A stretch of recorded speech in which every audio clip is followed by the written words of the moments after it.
Alicia de Larrocha made a complete works of Granados, and this is her critical edition. If there was something that Granados did in a piano roll recording, she notates that. So everything is there, the manuscript here, so you can see that's cool. Granados' handwriting. But what about the title of this set? Oh, Goyescas, it's like a painting that was, or...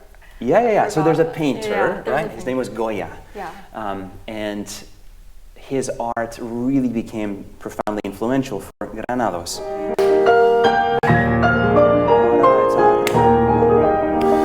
little bit less.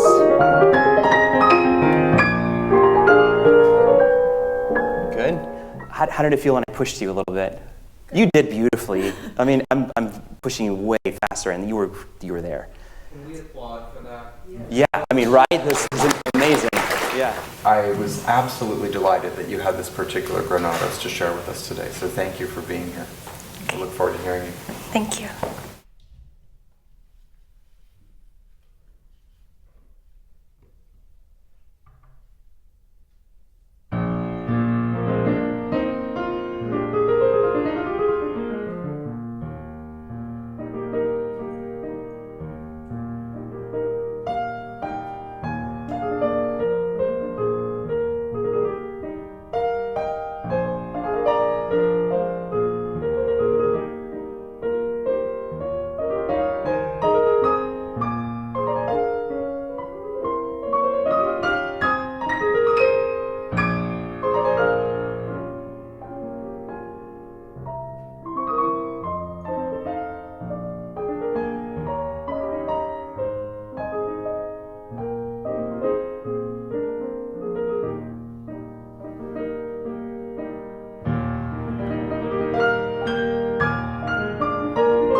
you, Ariel. Very beautiful playing.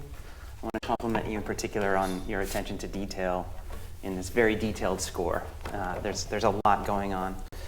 I wanted to just take a look at which edition you're using, and we can probably compare notes a little bit. I brought my edition, and this is one that I've had for ages. You can tell it's been well loved.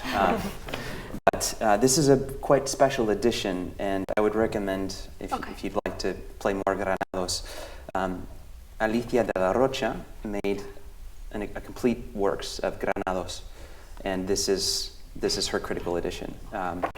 And she has all of the scholarly information that you might want to know in terms of sources are listed, and the scores are quite detailed in terms of variances. So, for example, if there's a change that was made in a later version, she notates that. If there was something that Granados did in a piano roll recording, she notates that. So everything is there. Oh, okay. And then she gives you sort of her recommendations on which ones to use. Okay. So it's useful, and it's quite a beautiful edition. So I'll show you some things.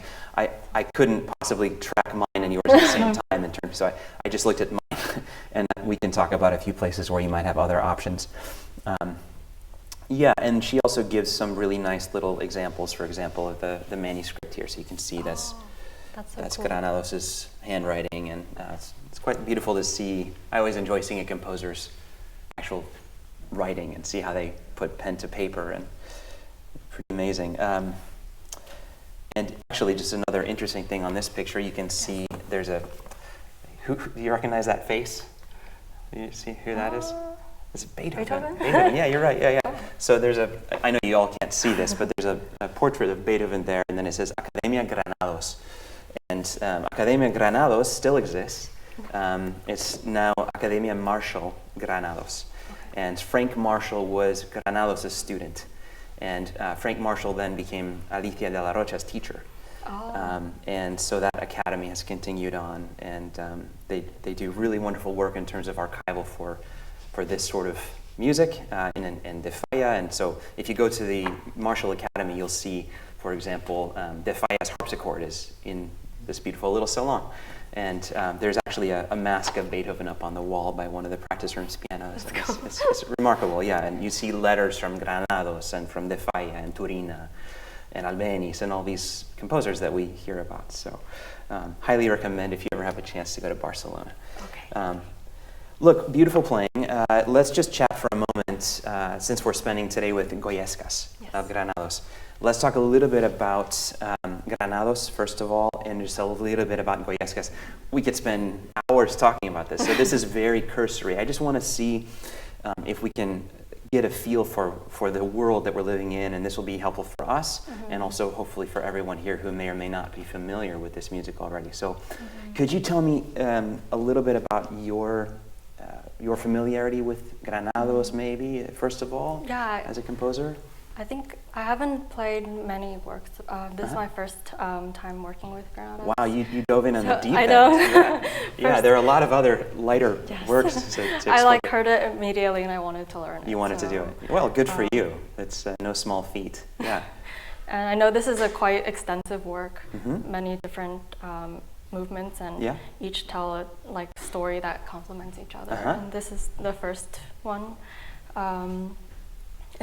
I know it's a lot of story about the Spanish majas and majos and their relationships, and I think I really like how it embodies the Spanish flair and the culture kind of feelings. I love that. Yeah, what you mentioned about it being a set is important, because some pieces that are in large sets sort of can be taken apart and used independently, and of course you can do that with this set. I'm playing something from this set on Sunday, and just by itself, I'm not doing the whole thing, so it's totally fine. But what's interesting is if you do it as a complete cycle, you find that by the end he's referencing things that happen in the beginning, and they become transformed over time. So you have this idea of motivic transformation happening.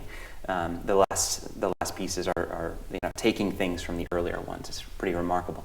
So everything you touched on is wonderful. Tell me a little bit about the person himself, Granados. What do you know about him, if anything? And it's okay if you don't. Yeah, I just don't. Curious. Honestly, I guess I know he's from Spain. Yeah. This was written in like the early 1900s. So like romantic, very. Yeah.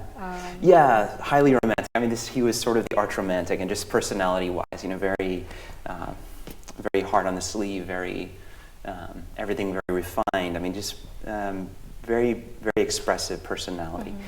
I'm sorry? Oh, so one thing I remember is, I'm not sure if this is like correct, but he's like called the Chopin, like he's related to him, like in the style. Sure. Like the Spanish Chopin. Yeah, I think you could certainly say that. I was just chatting with Mr. Ledour, and yeah, I mean, very interesting sort of, musical heritage that you can trace, and certainly if you're looking at other Spanish composers like Albéniz, you might think of Albéniz more as going to the lineage of Liszt, right? And Granados more to Chopin. I think that's appropriate. It can help us frame it a little bit more. But interestingly, Granados and De Falla and I'm sorry, I meant to say Albéniz. They were both from Catalunya, so Barcelona, that area, and a lot of these Catalan composers, Montpou, Montsalvatge, a lot of these very famous Spanish composers were from the north part of Spain, which is interesting because a lot of the most famous sounds of Spain are from the south, right? Andalusia, and we think of flamenco and deep song. And they all also shared something in common. Most of them went to Paris to study. And so you'll find a lot of French influence in their music. So if you listen to Debussy, for example, and Albéniz, you'll start hearing this cross-pollination. Albéniz starts incorporating whole tone scales in the Iberia suite, for example. And this is why it's such an interesting phenomenon to look at Paris in the early 1900s, because you see all of these Spanish composers, or even before then. So Granados, I think, went to Paris the first time in 1887, if I'm not mistaken. It's somewhere around there. And previously, Albéniz had gone to Paris as well, both kind of wanting to study at the Paris Conservatoire. Things didn't work out the way they were sort of hoping in general, but there was this wonderful energy happening, and all of these composers knew each other. So Ravel, for example, who we're celebrating this year, he would have met, most very, very likely had met, these composers as well. So just something to bear in mind as you're learning this. It's not done in isolation, right? All of this music is connected to everything else. And interestingly enough, this music in particular is connected to visual arts. So you mentioned the majas, the majos, all that, but what about the title of this set? Oh, Goyescas. It's like a painting that was, or... Yeah. So there's a painter, right? His name was Goya. Yeah. And his art really became profoundly influential for Granados. And he really fell in love with the aesthetic of Goya as a painter. And so if you have a chance, just after class sometime, now we have so easy, you just Google it and you see all these Goya paintings. It's amazing. Before you had to go to the Prado or go to the museums and see this. But just enjoy looking at some of these paintings and get a feel. He wrote a letter to Joaquin Malats, and he said that he finally felt like he had arrived with this music, with Goyescas. This was sort of, in his opinion, his arrival as a serious composer. And he was 43. It took him a long time to feel like he had created something important. And I think he was very sort of self-conscious about that.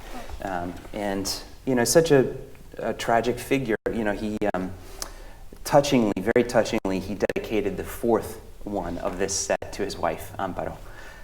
That's the only one. All the other ones were dedicated to virtuoso pianists. But the fourth one, which is we're going to hear in a little bit, The Maiden and the Nightingale, was dedicated to his wife. Very romantic. And actually, I don't know if you've heard the story about how he passed away by any chance, but very tragic. He was on a ship coming back. He had been touring the United States and traveling quite a bit, and was heading back to Spain. He and his wife were on board a ship, and this was 1916. And a German U-boat sank their boat, and he tried to rescue his wife, and he died. And so it's a very, very romantic figure. And so just don't forget that, as there's this human soul and heart there that was very loving.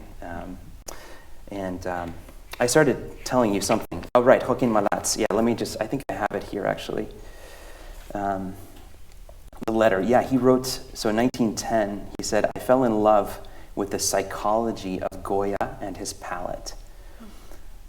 rosy whiteness of the cheeks contrasted with lace and jet black velvet. Those jasmine white hands, the color of mother of pearl, have dazzled me. So he's thinking about color, he's thinking about contrast, he's thinking about the dark and light, texture, all of these things are in his mind. And this particular one, the Los Requiebros that you're doing, I see yours has a translation. I think you wrote it in, the compliments. Yeah, that's fine. Have you seen other translations of that title? It's like the first meeting or... Yeah, it's like with the connotation of flirtation. Yeah. Yeah, so it's, and actually there's a specific artwork that's associated with this one. I don't know if you've seen it. Is it the one on the cover of... Yeah, I don't know your book actually, Okay. But it could be this one. It's called Tal para Cual. Oh, It's black and white, is a sketch, and that's it. And so you can see the maja here and the majo, and then there are two, I think, older women who are sort of doing their own thing in the background, and it's latent with meaning and symbolism, and you could spend hours just trying to figure this out. But one of the most apparent things you'll see immediately is this contrast between the black velvet and the very pale skin, and it's all there. And actually, he had this plate in his one of his early copies of this piece, so we know he was thinking about this. So kind of interesting to look at that. So you're doing very, very well. There are thousands of notes to navigate. So the technical side, you're doing quite well. Could you tell me a little bit about your thoughts on the difficulties of this piece? Mm-hmm. Just honestly, I mean, what have you been focusing on? Maybe what have you been struggling with? Yeah, I think striking a balance between taking time with certain sections. There's a lot of markings, of course, but this is a very romantic work. So just finding how to take time and build certain things and pull back. And excellent. So if any of you ever had a chance to look at the score, you'll see it is full of markings that have to do with tempo. Mm-hmm. And he's very, very, very specific. And we can talk a little bit about some of that, and maybe I can help you navigate that a bit. Anything else that comes to mind? And I think since there's very distinct sections, I think trying to create a more cohesive feeling throughout the whole work. Yeah, good. All right, so this particular one, the first one, Los Requiebros, and the other one that we're going to hear today, interestingly enough, are also the only two of the entire set that borrow popular themes. So these are themes that he took from other places. He didn't, they weren't original, actually, whereas the rest of the themes in Goyescas are his. Are you aware of the actual song? It's interesting, so check it out. Actually, de Larrocha recorded the song with Victoria de Los Angeles. She was a wonderful soprano. And it's, the theme, actually, I've got, I can show you here, I have a copy. That you'll recognize it immediately. Yeah, check this out, right here. Can you play that for everyone?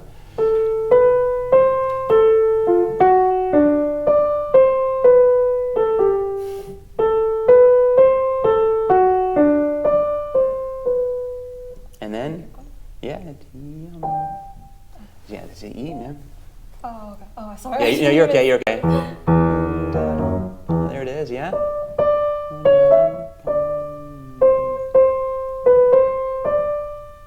Yeah, good. So it's called a tonadilla, and it's called Tirana de Trípili. So when you see in your score tonadilla, that's what he's talking about, is that theme, right? But you should listen to the actual song. It's kind of nice to hear it. And so there's a recording of De Larrocha doing it with De Los Angeles. YouTube is amazing. Yeah, you can probably find it there. Right, so it's just nice to know that. And then the other, the Maiden and the Nightingale, we'll talk a little bit about that later. But, I mentioned that partially because it's good to know that, but also we should be thinking about clarity in the voicing. And it's hard because you have so many notes happening all the time. But he was very, very aware and very much always writing polyphony. everything is polyphonic. So I don't think there's really much in here that's just a melody with chords. Like that's not the way he operated, right? So everything is melodic, and I think we need to treat everything melodically, even when it's not the main melody. But the danger is that that texture being so thick can cover something that we need to highlight, right? So this happens with other composers, like Rachmaninoff, for example, oftentimes has all of these beautiful lines, and we have to really pick one and show it, right? And of course, going back to early polyphonic music as well. So your job then is to let the rest of this be super, super transparent. Very sort of translucent, I would call it. Remember we read in that little quote the jasmine white hands. Like imagine sort of the transparent, the translucent quality of skin. You know, you can see through it a little bit, right? There's something there that's opaque, but it's luminous. And sometimes today it got a little thick and got a little heavy. And I think unless he tells you specifically pesante, which he does a couple times, pesante meaning heavy, don't. Right? It has to have a sense of buoyancy and a sense of floating, always floating through. So, right, why don't we just take it from the beginning? Is that okay with you? And we can just go through it in sections a little bit. So the opening, I love the energy, the forte, the strong character, but remember, not heavy, not punchy. Yeah, let's try it.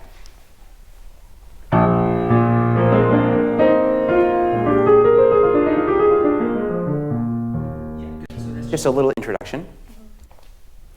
Can that opening B flat sound carry you all the way through? Can you hear that low B flat all the way connecting to bar 5?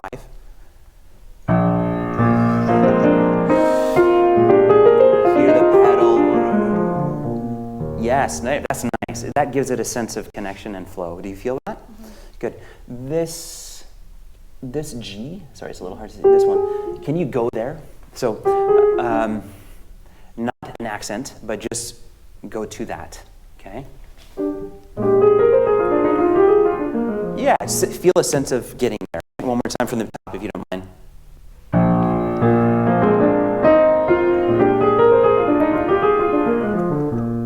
Good. One other thing, you sound great doing this. You can use the left hand, because it's going to carry over. It's going to carry that line anyway.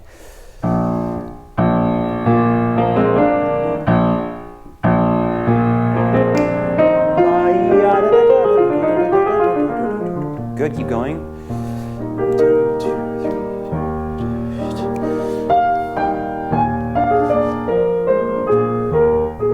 Good. Can I conduct you a little bit? Okay. I'm just going to try to get you to move a little bit. That was really lovely. Can you give us just into there, into the next? Good.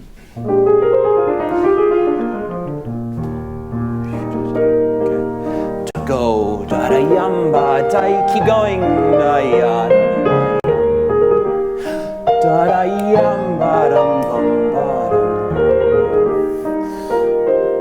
Go, dum ba yamba, da dum. Take your time. Good. Okay. All those markings that he puts in there do a lot. More than you think you should. This is disorienting because my score is laid out completely differently. That's okay. Yeah. So all I'm trying to do is have you feel a little bit more of a sense of buoyancy. Don't feel locked into every bar. Okay. It's absolutely not that way. The bar lines are just suggestions, right? It's going to float across them. So it's more about the sense of, you remember how we felt like this B flat went all the way here?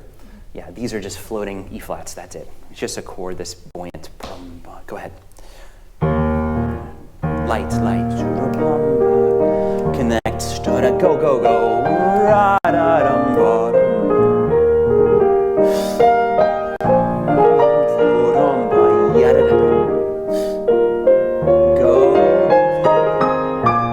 Take your time, now. Take your time. Wait. Yeah, okay. I want you to feel like you're adding a beat. Okay. A full beat right here. Can you try it for me? So but make it feel natural, right? So get into it. Right, you got to do something different. So this first one, and then he does the same thing, but it's more ornamented, right? So every time you have a repeated phrase, do something a little bit differently. Yeah? Yeah, can you try it one more time? It's getting there. The first one is more stable, and then the next one is more free. Okay?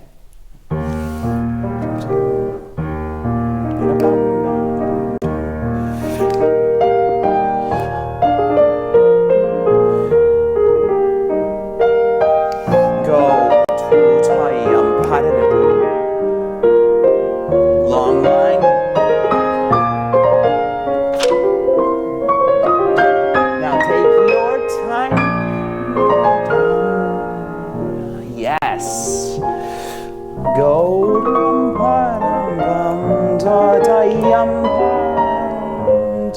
Now go. Yeah. How do you feel? Yeah.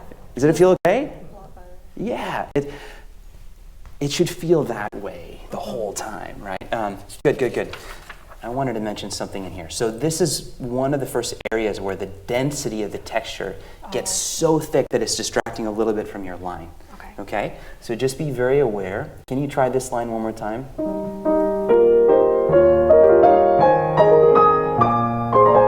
Yeah, good. Now, you did exactly what I asked, but can you still shape all of that? Can you just show us the left hand and shape it beautifully?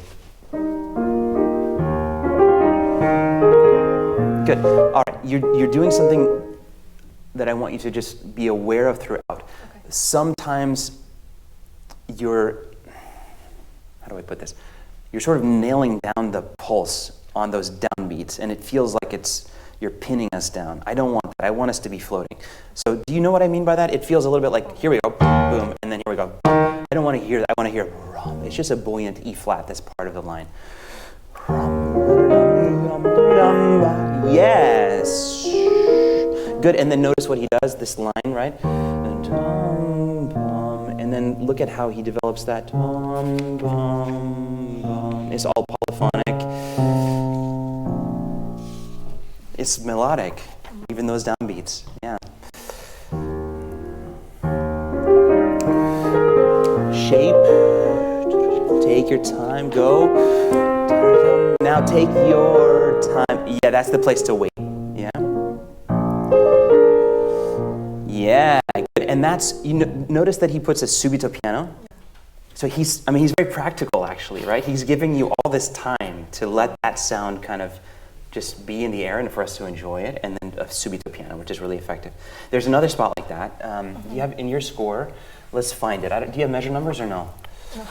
Might be a little tricky, but I can show you. I know where it is in here at least. Yeah, right over here actually. Does this look familiar to you? This area? Mm-hmm. Okay. So let's see what your score says actually. Do you have this molto tenuto? If you can find it. Probably useful to write in the measure numbers. Sure. Is it written in yours? Good. Okay, so that's a good sign actually that this edition has got a lot of that detail. So when he writes that for you, molto tenuto, really do it. You know, sometimes we think of tenuto as just an expressive marking, like hold it for the full video. In this context, he really wants you to really add time. Okay. So maybe you can make a note for yourself, but you can add a lot of time actually. And actually, that's an interesting spot because what do you have dynamically there in your score? It doesn't. Nothing. Okay. Yeah. Okay. So that I don't forget when we come back to it, or in case we run out of time, can I just show you this spot? Yeah. Okay. Let's start. Where's a good place for you to start in that area? Maybe right before.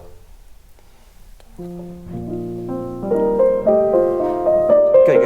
Okay, let's back up. Let's come from here. And could you really voice this E in the bass, in the baritone? Take your time. Yeah. Go.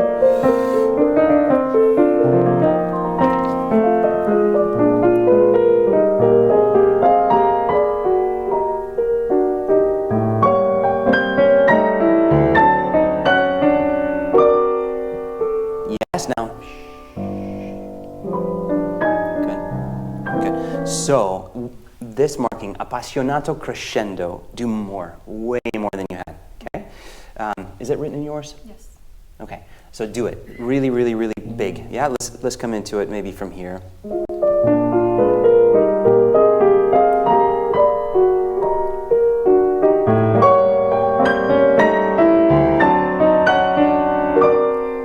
Don't back away, and then really go to that, like to that note.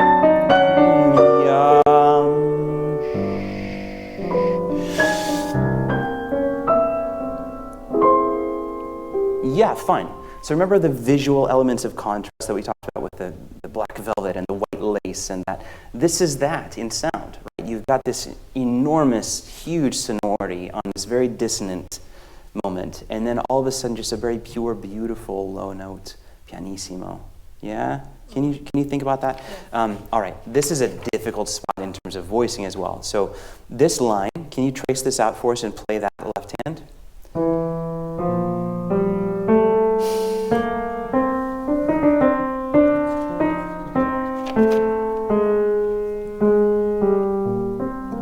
Yeah, but now what's happening? Where's the melody now? What do you want us to hear? You're playing all the notes. How's the right hand there? You want to play some of that?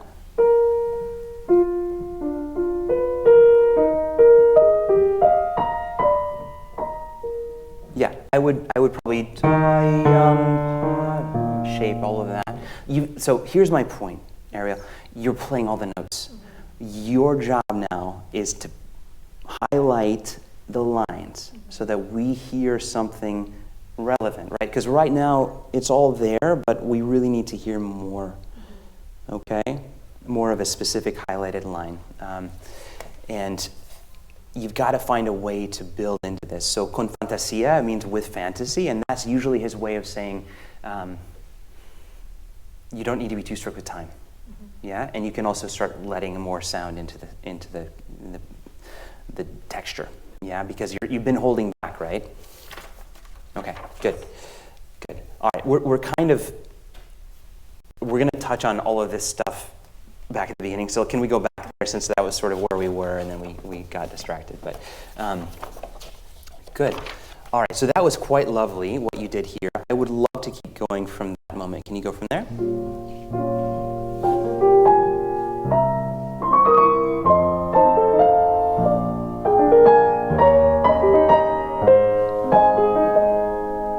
Keep going. Good. Now go. Go.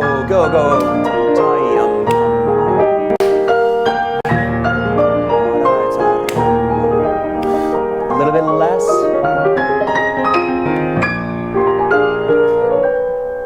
Good.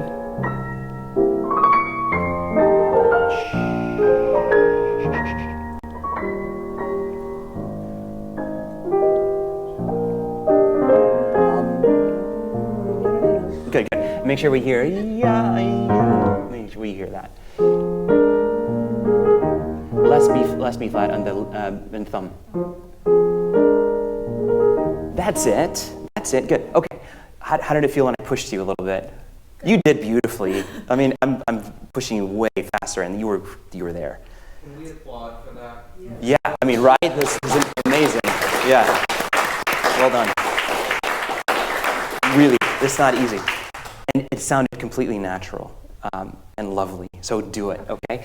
And he gives you permission, con moto there, right? So, and then you did exactly what he asked here. And look at how he was such a pianist. Like, he knows exactly you have to pull back because you need room to grow. It's all very practical, right? Good. And then a little bit, un poco meno piano and capriciously, and then a piacere is like freely. It's funny because you'll see once in a while Spanish and then some Italian, and it's just, it's sort of mixed. Good. By the way, when you come into these textures where he does octaves with all of these grace notes, which he does all the time, always default to the lower, like make sure we hear the lower ones. The brum, those, right? If the pinky gets too loud, it distracts from the line which is in the lower part. Okay. Does that make sense? Yes. Yeah. It's not necessarily obvious, but that's That's what I would recommend, okay? Good, brava, well done. Let's go to the Poco and animato. Let's come from here.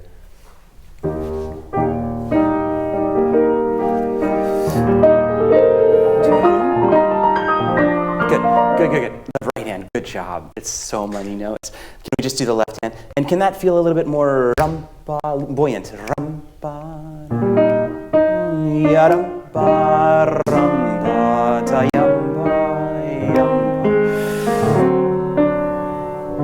Good.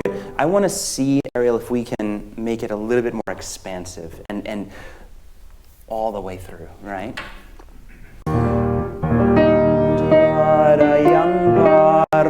Keep going. Good job. Can you play the melody with your right hand and then just harmonize with the left? That's it. Feel the harmony change. Lovely. That was so nice. Good. And can we play, just feel this, and then how it shifts. And then there's this pedal, and then this amazing chord, and then to there. Just feel those shifts like in your blood. Yeah. One more time.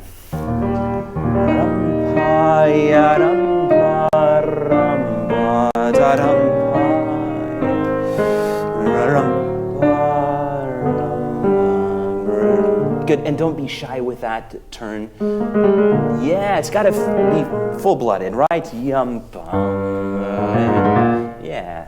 Okay, so, speaking about personality, and you mentioned the majas and the majos, and all, these are the young lovers, right? So flirting, this, I don't know, this, you can, however you want to imagine it is fine, but maybe this is the other character. So we've been introduced to one, and now we're meeting the other, and I think there's got to be this sort of passion there, right? And Granados takes pains to write words that would imply certain characteristics, right? So have you had a chance to look at all of these markings? Did you translate everything? Good for you. You're amazing. Fantastic. Yeah, grace. And another one that he puts is this, which is similar, donaire. And then also later you'll see the word gallant, gallantry, right? There's this, this very courtly kind of, but passionate. Good, okay, wonderful. Now, your job then is to keep that beautiful line that you created with that sort of intensity in the left hand. That's where that kind of, a little bit more of the baritone sort of growly character is, but then the right hand is like nothing. That's the lace, right? So this is the velvet in this register, and then the lace is floating over the top of it, right? So can you try the right hand just by itself?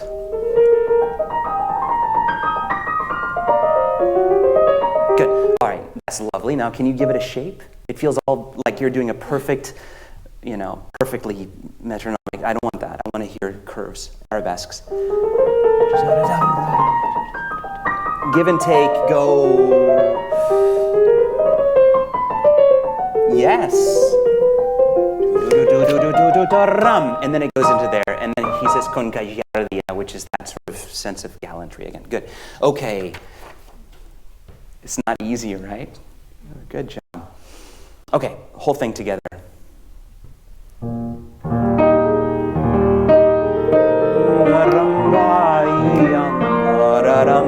Keep going, floats. Time. Now go. Yeah, okay, hold, sorry, back up to here and crescendo into that.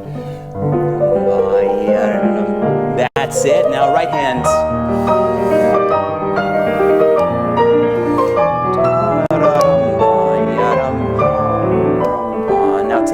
Time. Yeah, okay, that articulation. Yes, that's it. A little bit of pedal. A little bit more pedal. That's nice, but every note. One more time.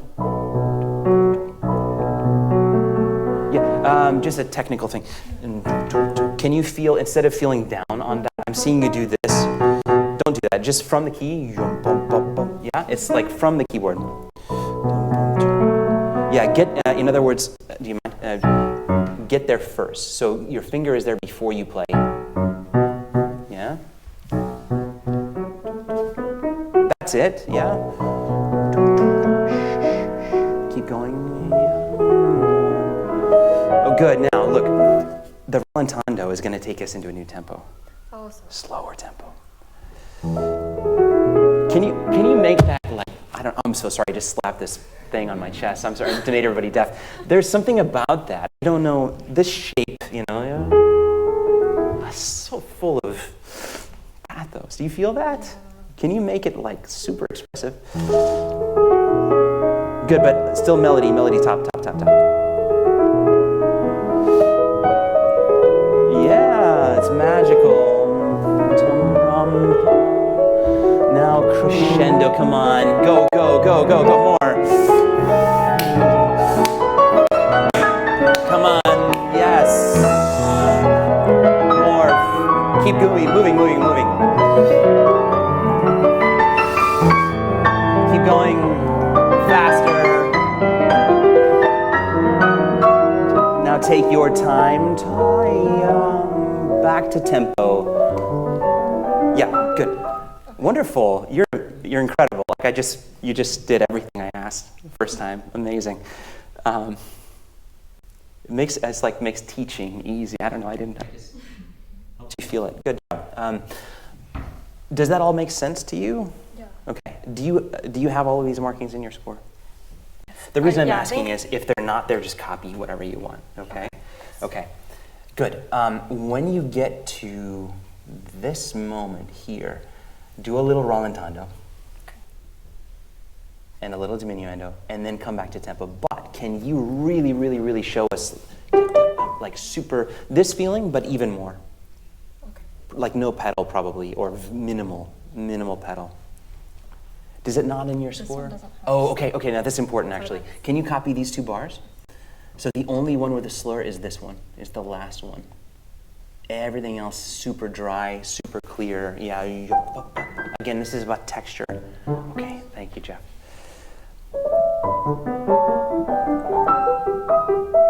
Yeah, left hand one more time. Shape.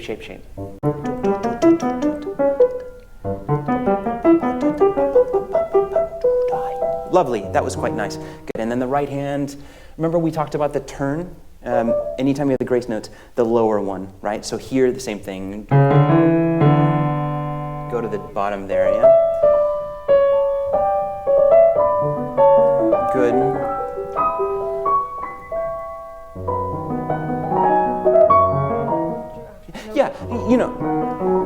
Yeah, I want to correct myself because I don't want to give you the impression that you should always voice the bottom more than the top, but I want to hear a connection to it. That's what I should have told you. So sometimes it feels disjunct, like it feels like, and then there's that. But I want to feel, it's a long line, yeah? Sinuous.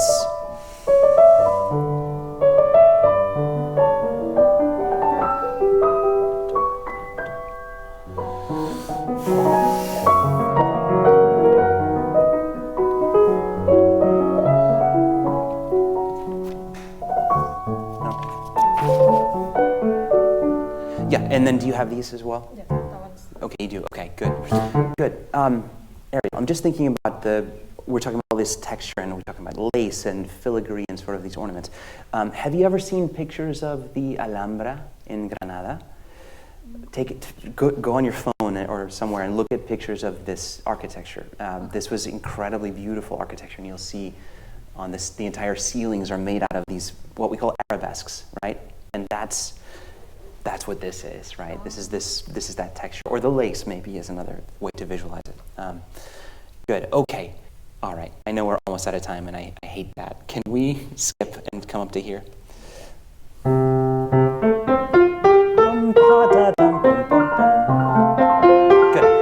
Good. I think you're already doing it, Ariel, but can you make more of a difference between like a little heavier? Yeah. He tells you actually martellato, right? Do you have that in yours? Like kind of like a hammered feeling. It's actually, he wants it punchier there, yeah? And these right hand gestures are yeah, more aggressive. Do you know what castanets sound like? Yeah. These are like castanet figures. Yeah, can you try? Yes, and physically it's a throw your wrist, yeah? Yeah, there you go, that's it. Do you hear that brightness in the sound? Yeah.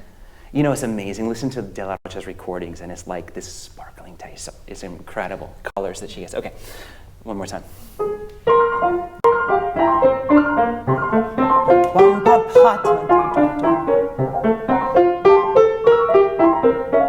Good job, good. One other thing I'd like you to do, make a difference in duration between the accented notes and the staccatos. So longer on the accents, more melodic. That's your melody, the rest is not. Yeah, in the left hand.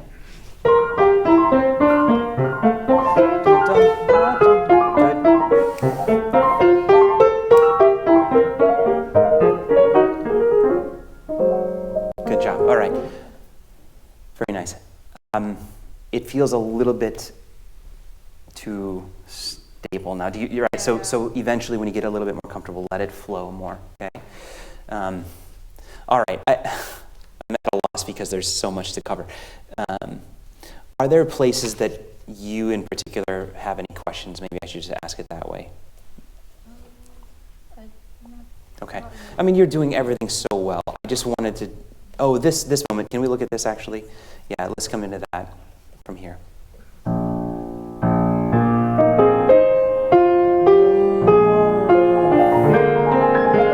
Good. Okay. This moment, I think, is kind of at the heart of the piece. For me, this is really significant, this area. Can you give this much more shaping in the right hand? Follow his hairpins. Yes, right. But don't cover the melody, though. Yeah. Yeah, good. And can that, this idea of gallantry, of this sort of character, there's a way to play that gesture. If I play it, that doesn't feel to me very anything. It feels like I'm being very rhythmical and very nice, very polite. Can you give it some heart?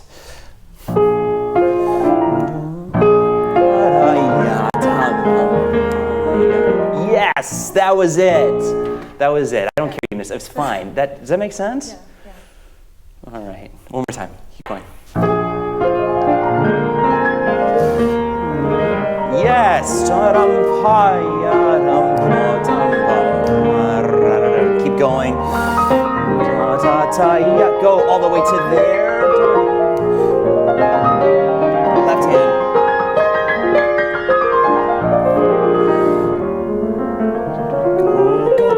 Take your time. Float.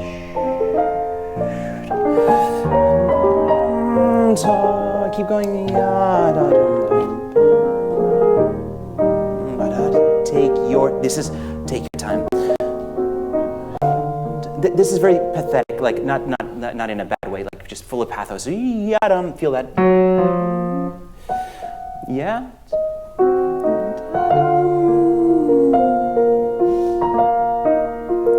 And then on the last one, can you do that for me? Actually put it on the beat, the last one. That's right. Now, this one is really tender, really kind of different character.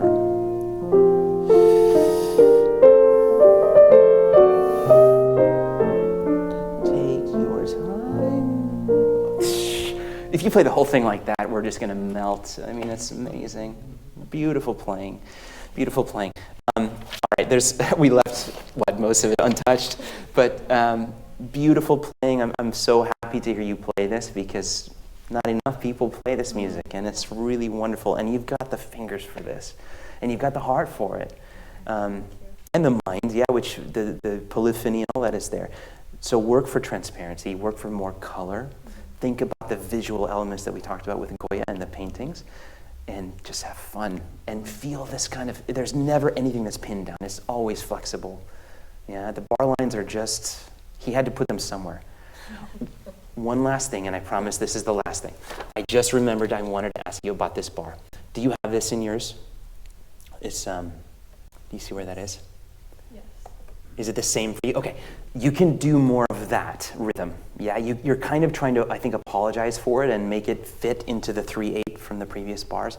Just, do the passante and then do this rhythm like as written. Da, da, ya, da, da, da. Yeah.